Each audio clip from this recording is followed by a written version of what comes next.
ബഹുമാന്യനായ അധ്യക്ഷൻ, നമ്മുടെ മാനേജർ കൂടിയായ ഫാദർ വർഗീസ് പുതുശ്ശേരി, പ്രിയപ്പെട്ട government chief whip Shri Abu John Joseph, പ്രിയങ്കരനായ എൻ്റെ സ്നേഹിതൻ ശ്രീ TJ വിനോദ് MLA, ബഹുമാന്യയായ മേയർ ശ്രീമതി VK മിനിമോൾ, പ്രിയപ്പെട്ട principal professor Franklin John sir, doctor Smitha, doctor Robin Cherian, ഞാൻ അവസാനത്തേക്ക് മാറ്റിവെച്ചിരിക്കുന്ന ഒരാൾ, എനിക്ക് ഏറ്റവും പ്രിയങ്കരനായ, എൻ്റെ എല്ലാ നല്ലതും കുറവുമെല്ലാം തിരിച്ചറിയാൻ നന്നായി അറിയാവുന്ന ഫാദർ ഓസ്റ്റിൻ മൊളേരിക്കൽ, പ്രിയപ്പെട്ട വൈദിക ശ്രേഷ്ഠരെ, എൻ്റെ അധ്യാപകരെ, പ്രിയമുള്ള വിദ്യാർത്ഥിനി സുഹൃത്തുക്കളെ, സാധാരണ ഒരാൾക്ക് ഇത്തരം ഘട്ടത്തിൽ തോന്നുന്നത് നിങ്ങളുടെ ഒരു പുതിയ വൊക്കാബുലറി ഉണ്ട് ചെറുപ്പക്കാരുടെ, നൊസ്തു എന്ന് പറയും, അറിയോ? നൊസ്റ്റാൾജിക് മെമ്മറീസാണ്. ഇരുന്നപ്പോൾ ആലോചിച്ച കാര്യങ്ങളും ഇവിടെ പഠിച്ച 5-6 വർഷക്കാലം ചെയ്ത കാര്യങ്ങളും പറയണമെന്ന് എനിക്കുണ്ടായിരുന്നു. പക്ഷെ മീഡിയ നിൽക്കുക, പിന്നെ ഒരു കൊല്ലത്തേക്ക് അത് മാത്രമായിരിക്കും വാർത്ത. അത്രമാത്രം നല്ലതും അല്ലാത്തതുമൊക്കെ ഈ ക്യാമ്പസിൽ ചെയ്ത ഒരു വിദ്യാർത്ഥിയായിരുന്നു ഞാൻ പെട്ടെന്നിരുന്നപ്പോൾ പുറകിലേക്ക് നോക്കിയത് ഇവിടെ ഒരു ജനലും ഒരു കിളിവാതിലും ഉണ്ട് പുറകിലേക്ക് കാണാൻ.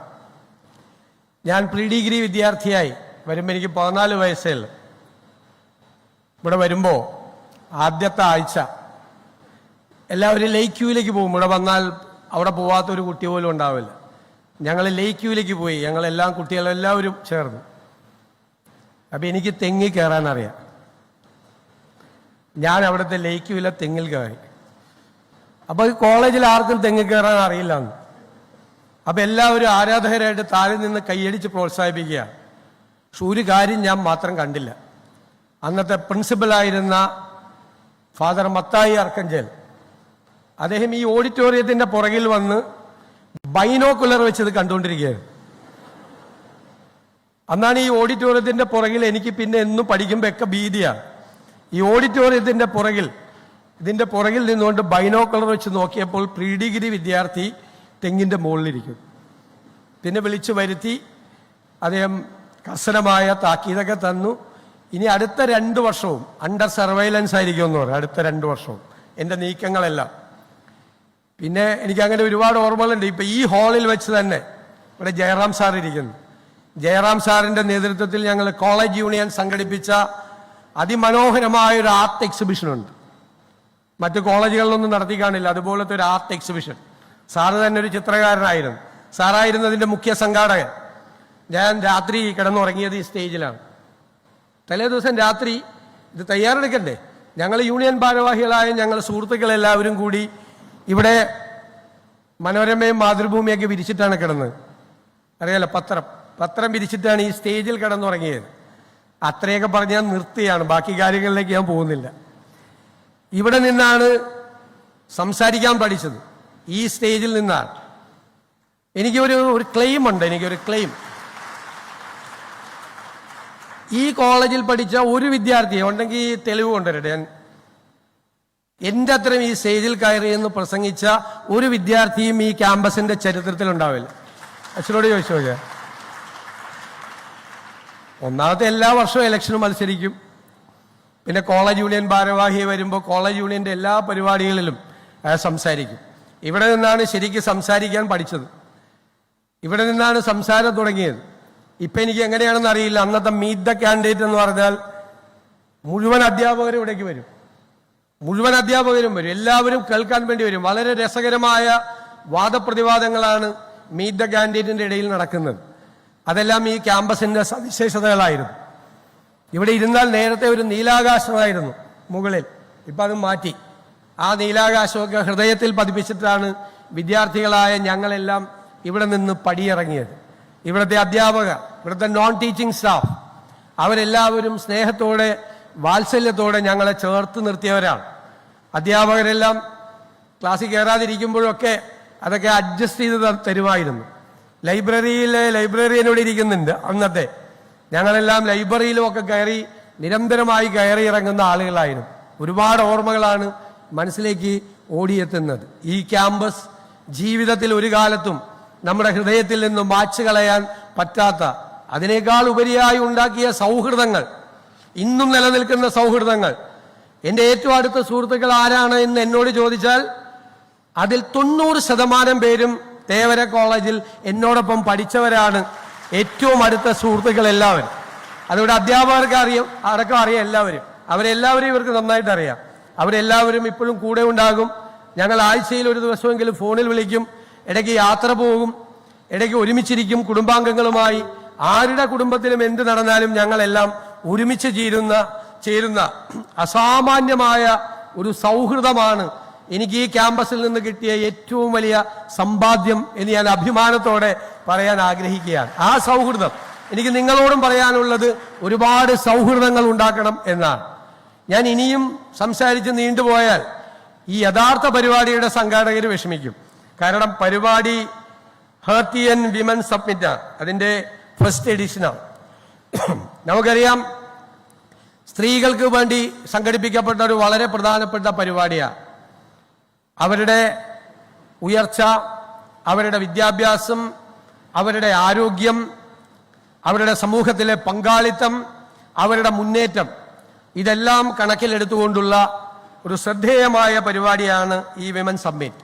ഞാൻ അതിൻ്റെ സംഘാടകരെ എല്ലാവരെയും പ്രത്യേകമായി അഭിനന്ദിക്കാൻ ഞാൻ ഈ അവസരം ഉപയോഗിക്കുകയാണ്. സ്ത്രീകൾ മുന്നിലേക്ക് വരണം, ഒരു സംശയവും ആ കാര്യത്തിലില്ല, വന്നുകൊണ്ടിരിക്കുകയാണ്. ഇപ്പോഴുള്ള പ്രശ്നം, ഞാൻ ഈ +2 കുട്ടികൾക്കും 10th പാസ്സായ കുട്ടികൾക്കൊക്കെ അവാർഡ് കൊടുക്കും. അവാർഡ് കൊടുക്കുമ്പോൾ ഏറ്റവും മികച്ച മാർക്ക് വാങ്ങിച്ചവർക്ക് A+ കിട്ടിയവർക്കാണ് അവാർഡ്, MLA അവാർഡൊക്കെ കൊടുക്കും. 10 പെൺകുട്ടികൾ വന്നു കഴിയുമ്പോഴാണ് ഒരാൾ ആൺകുട്ടി അവാർഡ് മേടിക്കാൻ വരുന്നത്. മാത്രമല്ല, ഇന്ത്യയിലെ എല്ലാ ക്യാമ്പസുകളിലും പോകുന്ന ഒരാളാണ് ഞാൻ. പ്രധാനപ്പെട്ട ക്യാമ്പസുകൾ: ഡൽഹി യൂണിവേഴ്സിറ്റി, ഡൽഹിയിലെ Saint Stephen's, Mumbai Saint Xavier's, ബാംഗ്ലൂരിലെ ക്രൈസ്റ്റ്, ചെന്നൈയിലെ ലയോള സ്റ്റെല്ല മേരീസ്, അതുപോലെ കൽക്കട്ടയിൽ പോണ്ടിച്ചേരിയിലൊക്കെ ക്യാമ്പസിൽ ഞാൻ നിരന്തരമായി ക്യാമ്പസുകളിൽ പോയി കുട്ടികളുമായി ഇന്ററാക്ട് ചെയ്യുന്ന ആൾ. എല്ലായിടത്തും കേരളത്തിൽ നിന്നുള്ള പെൺകുട്ടികളാണ് ഇന്ത്യയിലെ പ്രധാനപ്പെട്ട സ്ഥാപനങ്ങളിൽ പഠിക്കുന്നത് എന്നത് വളരെ അഭിമാനകരമായ കാര്യമാണ്. പിന്നോക്കം നിന്നിരുന്ന ആ കുട്ടികൾ വിദ്യാഭ്യാസത്തിലൂടെ മുന്നോട്ട് വരികയാണ്. സാമൂഹ്യമായി കൂടെ മുന്നോട്ട് വരണം, വളരെ ധീരതയോടുകൂടി മുന്നോട്ട് വരണം. ജീവിതത്തിലെ ഒരു പ്രതിസന്ധികളിലും തളർന്നു പോകാതെ, തകർന്നു പോകാതെ ധീരതയോടുകൂടി അതിനെ അതിജീവിക്കാൻ പഠിക്കണം. നമുക്ക് സ്വന്തമായി നന്നായി പഠിച്ച് സ്വന്തമായി ജോലി ഉണ്ടാകണം, സ്വന്തമായി വരുമാനമുണ്ടാകണം, കുടുംബത്തിലൊരു സേ ഉണ്ടാകണം. തീർച്ചയായിട്ടും അങ്ങനെയുള്ളവരായി നിങ്ങൾ വളർന്നു വരട്ടെ എന്നാണ് ഈ സമയത്ത് എനിക്ക് ആശംസിക്കാനുള്ളത്.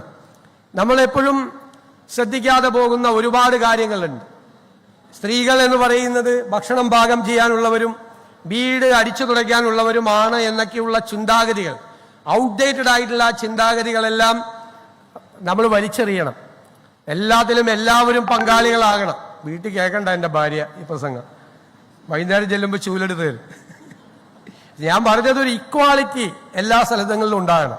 ഇക്വാളിറ്റി ഉണ്ടാകണം, തുല്യത ഉണ്ടാകണം, പരസ്പരം ബഹുമാനിക്കണം, പരസ്പരം ആദരവോടുകൂടി നോക്കിക്കാണണം, പ്രത്യേകമായ പരിഗണനയും സ്ത്രീകൾക്ക് കൊടുക്കണം.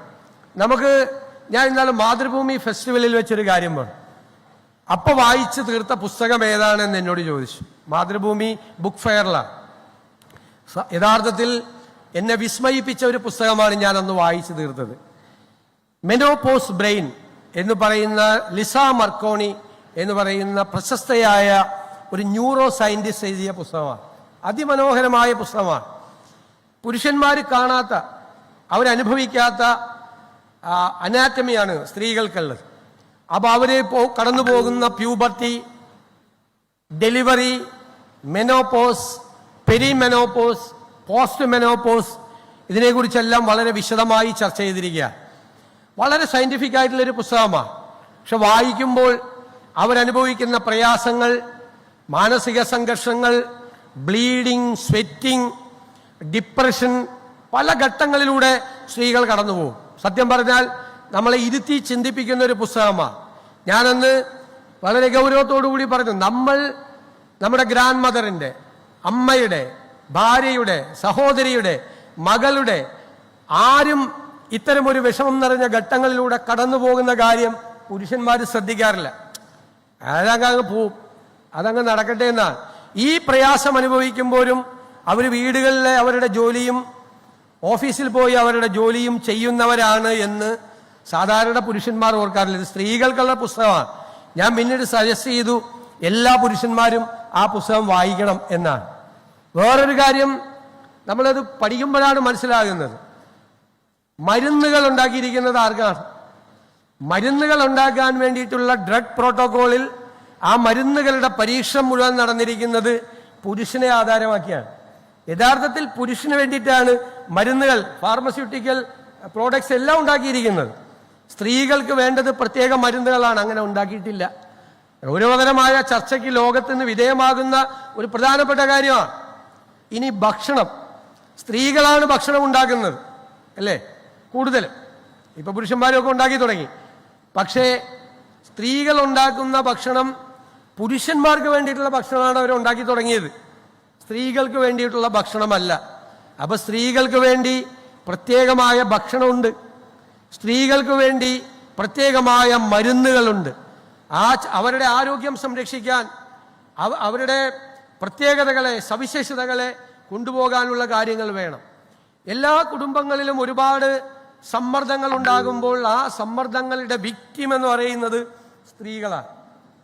സാമ്പത്തിക പ്രയാസമുണ്ടായാൽ, കുടുംബ തർക്കങ്ങൾ ഉണ്ടായാൽ, ഒരാൾ വീട്ടിൽ കൂടുതൽ മദ്യപിക്കുന്ന ഒരാൾ ഉണ്ടായാൽ, കൂടുതൽ ഡ്രഗ്സ് കഴിക്കുന്ന ഒരാൾ ഉണ്ടായാൽ, കുടുംബത്തിലുണ്ടാകുന്ന എല്ലാ പ്രശ്നങ്ങൾക്കും അതിൻ്റെ ആദ്യത്തെ വിക്ടിം എന്ന് പറയുന്നത് വീട്ടിലെ സ്ത്രീകളാണ്. ഈ ഇലക്ഷനുകളിൽ 50% സംവരണം സ്ത്രീകൾക്കാണ്. അപ്പൊ പലരും പറഞ്ഞു ഇവർ വന്നിട്ട് എന്ത് ചെയ്യാനാ എന്ന് ചോദിച്ചു. ഒരു കുഴപ്പമില്ല, അവർ വന്നിട്ട് അവർ നന്നായി കാര്യങ്ങൾ ചെയ്യുന്നുണ്ട്. ദേ ഇരിക്കുന്ന നമ്മുടെ മേയർ, ഒരു കുഴപ്പമില്ല. ഇപ്പൊ എന്റെയൊക്കെ നിയോജകമണ്ഡലത്തിലെ പ്രശ്നം എന്താണെന്നറിയാമോ? 50% സംവരണം എന്ന് പറഞ്ഞിട്ട് ബാക്കിയുള്ള ജനറൽ സീറ്റിലും 10% സ്ത്രീകൾ മത്സരിക്കുകയാണ്. 60% സംവരണം. അപ്പൊ പുരുഷന്മാര് പറയാണ് ഞങ്ങൾക്ക് 50% സംവരണം വേണം. ആ സ്ഥിതിയിലേക്ക് സംവരണം പോവുകയാണ്. ഇനി പാർലമെന്റിൽ വരട്ടെ, ഇനി അസംബ്ലിയിൽ വരട്ടെ, എല്ലാ സ്ഥലങ്ങളിലേക്കും, പ്രൊഫഷണലുകളിൽ എല്ലായിടത്തേക്കും കയറി വരട്ടെ. കയറി വരാൻ അവർക്ക് കഴിയും. ആ ആത്മവിശ്വാസം നിങ്ങൾക്കുണ്ടാകണം. എനിക്ക് നിങ്ങളോട് പറയാനുള്ളത്, പഠിച്ച് മിടുമിടുക്കികളായി നിങ്ങൾ ഈ കുടുംബത്തിന്റെ മാത്രം സ്വപ്നമല്ല, ഈ നാടിന്റെ മുഴുവൻ സ്വപ്നമാണ്. ആ സ്വപ്നമായി മാറാൻ, ഉയർന്ന തലങ്ങളിലേക്ക് പോകാൻ നിങ്ങൾക്ക് കഴിയട്ടെ. അതിന് നിങ്ങൾക്ക് കരുത്തു പകരുന്നതാവട്ടെ ഈ വിമൻ സബ്മിറ്റ് എഡിഷൻ 1 എന്ന് പ്രത്യേകമായി പരാമർശിച്ചുകൊണ്ട് നിങ്ങളുടെ എല്ലാവരുടെയും അനുവാദത്തോടെ ഞാൻ ഈ ചടങ്ങ് ഉദ്ഘാടനം ചെയ്തതായി അറിയിക്കുന്നു. നന്ദി.